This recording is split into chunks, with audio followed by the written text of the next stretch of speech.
আসসালামু আলাইকুম। প্রিয় দর্শক, আসসালামু আলাইকুম। জীবনের গল্প আপনাদের স্বাগতম জানাচ্ছি। দর্শক, ক্যামেরার সামনে আছে একজন বোন, তার জীবনের গল্প শুনবো। দর্শক, ভিডিও তোনার নাম্বারটা থাকবে, বিস্তারিত জানতে চাইলে ভিডিও থেকে নাম্বার নিয়ে যোগাযোগ করতে পারবে। আসসালামু আলাইকুম। ওয়ালাইকুম আসসালাম। কেমন আছেন? জি আলহামদুলিল্লাহ ভালো আছি। ভালো আছেন? নাম হ্যাঁ, কি? জান্নাতি। পরিবারে কে কে আছে? কেউ নাই পৃথিবীতে, গেলে আম্মু আব্বু মারা গেছে, দাদের কাছে থাকি। দাদি কাছে? হ্যাঁ। আর ভাই বোন নাই? নাই। কেউ নাই? না। আহা, দাদির স্বামী আছে? দাদা না, উনি মারা গেছে। মারাই গেছে? জি। আচ্ছা, থাকেন কই? থাকি ঢাকা আশুলিয়াতে। ঢাকা আশুলিয়া? দেশের বাড়ি রাজশাহী। রাজশাহী? হ্যাঁ। এখন থাকেন ঢাকা আশুলিয়া? হ্যাঁ। কি করেন এখানে? হ্যাঁ, কি কাজ করেন? বাসা বাড়িতে কাজ করি। পড়াশোনা হয় নাই? পড়ছি হালকা কিছু, টাকার উপর পড়তে পারি নাই। যার পৃথিবীতে বাবা মা নাই তার কি আর জীবনে পড়াশোনা হয়? তাও হালকা কিছু দাদি পড়াশোনা করাইছিল অনেক হুম, কষ্ট করে। যখন উনি বাসা বাড়িতে কাজ করতেন তখন আমি পড়াশোনা করতাম। এখন আচ্ছা ওনার বয়স হয়েছে, সেজন্য তার কাছটাই আমি আর কি নিচ্ছি। আচ্ছা। তো কি জন্য আসছেন প্রতিবেদনে? আইসি একজন ভালো মনের মানুষ যে আমার দায়িত্ব নিব, যে আমাকে বিয়ে শাদী করবো, দুই বেলা ডাল ভাত খাবো, আমি এটাই চাই। আমি চাই না যে বাসা বাড়িতে কাজ করতে, রাস্তাঘাটে বের হতে। ঠিক আছে, আমি চাই 5 ওয়াক্ত নামাজ পড়বো, ঘরে থাকবো, আমি এটাই চাই। আর কোনো সহযোগিতা পাইলে আমি তার কাছে বিয়ে শাদী বসবো, সে যেমনই হোক, তাতে আমার কোনো আপত্তি নাই।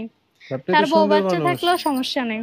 আপনি তো সুন্দর মানুষ, আশেপাশে তো কত মানুষ বিয়ে করতে চাইবো, করে না? চাই তো, এই যুগে এখন বিয়ে শাদী করতে গেলে যৌতুক চার, এত হুম। টাকা তো দিতে পারবো না, সেজন্য বিয়ে শাদীটা আর করা হয়নি আর কি। বয়স কত? 18। পরিপূর্ণ? জি। এমনি বিয়ের জন্য বলে কেউ? বলবোই তো, বললে কি হইবো, সবার কাছে তো আর বিয়ে বসা চায় না। আর এই যুগে মানে যৌতুক ছাড়া কেউ বিয়ে শাদী করতে চায় না। সুন্দর হইলে কি হইব? হুম। সুন্দর হলে কোনো লাভ নাই? কোনো লাভ নাই। সুন্দর হলে নাটক করেন গা, সিনেমা করেন গা, টাকা পাইবেন। সিনেমা নাটক যদি করতাম তাহলে তার প্রতিবেদনের সামনে আসতাম না, তাই না? হ্যাঁ। এসব করে লাভ কি? আচ্ছা, তো যোগাযোগ করবে কিভাবে? মোবাইল নাম্বার আছে, মোবাইল নাম্বারে যোগাযোগ করতে পারবো, সমস্যা আর নাই। যদি দেখতে আসে ঠিকানা চাই দিবেন না?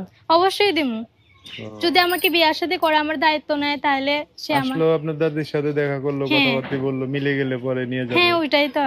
আর সবাই সবাই তো আসলেও বিয়ে হবে না, কারণ যার সাথে আপনার রিজিক আছে তার সাথেই বিয়ে শাদী ওইটাই তো, হবে, তাই না? মনের সাথে না মিললে কি হবে? বিয়ের সাথে বসবো, তাই না? হুম, একজন ভালো মনের মানুষ চাই, তার বউ বাচ্চা থাকলেও সমস্যা নেই। সে হুম। যদি বয়স্ক হয় আমার তাতে কোনো আপত্তি নাই। হ্যাঁ, কয় কি আপনি না ছোট মানুষ, এই যে বয়স কম, তারপরে সমস্যা কি, একজন ইয়ং ছেলের মধ্যে যা আছে একজন বয়স্ক লোকের মধ্যেও তা আছে, আমার তাতে কোনো আপত্তি নেই। বয়স্ক মানুষ নিয়ে চলতে পারবেন? অবশ্যই পারবো, তার মনটা তো আর বুড়া হয় নাই, তার বয়সটা বাড়লে কি হইব? না ভাই, কথার জাদু করে দিয়ে এমনি ভালো আপনার লোক পারবো না তো। এখন যোগাযোগ নাম্বার বলতে পারবেন না কি না, পরে? আপনি ফোনে বইলা দিয়েন, সমস্যা মানে নেই। পরে দিবেন নাম্বার? হ্যাঁ, আপনি বলে দিলে হইব।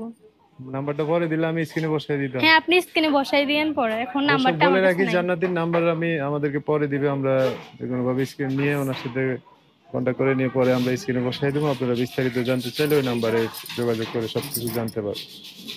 ঠিক আছে, তো কেউ যদি এমনিতে বিদেশ থেকে আশা ভরসা দেয় যে 2 বছর 3 বছর পরে আসবো, বিয়ে শাদী তার করবো? জন্য আমি সারা জীবন অপেক্ষা করতে পারবো, যদি সে মানুষটা সঠিক হয়। আর যদি সে আমার দায়িত্ব নেয় হ্যাঁ। তাহলে আমি তার কাছে বিয়ার সাথে বসবো, তার জন্য আমি ওয়েট করবো, ফোনে যদি সমস্যা বিয়ে নেই। শাদী করতে করতে চাই হবে? না না, হ্যাঁ, ফোনে বিয়ে করতে চাইলে হবে না? বসবো, সমস্যা নেই। মোবাইলের মাধ্যমে তো বিয়ার সাথে বসা যায়, আমি তাই তো না? ওটাই বলছি, যে ধরেন বিয়ে করে রেখে দিল, পরে 2-1 বছর পরে এসে হ্যাঁ, নিয়ে গেল। সমস্যা হ্যাঁ। নাই। ফোনের মাধ্যমে বিয়ে করতে চাইলে আমি তাতেও রাজি আছি। আচ্ছা ঠিক আছে, ওকে ভালো করে কথাবার্তা বলেন, হ্যাঁ? আচ্ছা। তো দর্শক, আজকের ভিডিও পর্যন্তই। দেখা হবে নতুন কোনো ভিডিওতে। সবাই ভালো থাকবেন, সুস্থ থাকবেন, সুন্দর থাকবেন।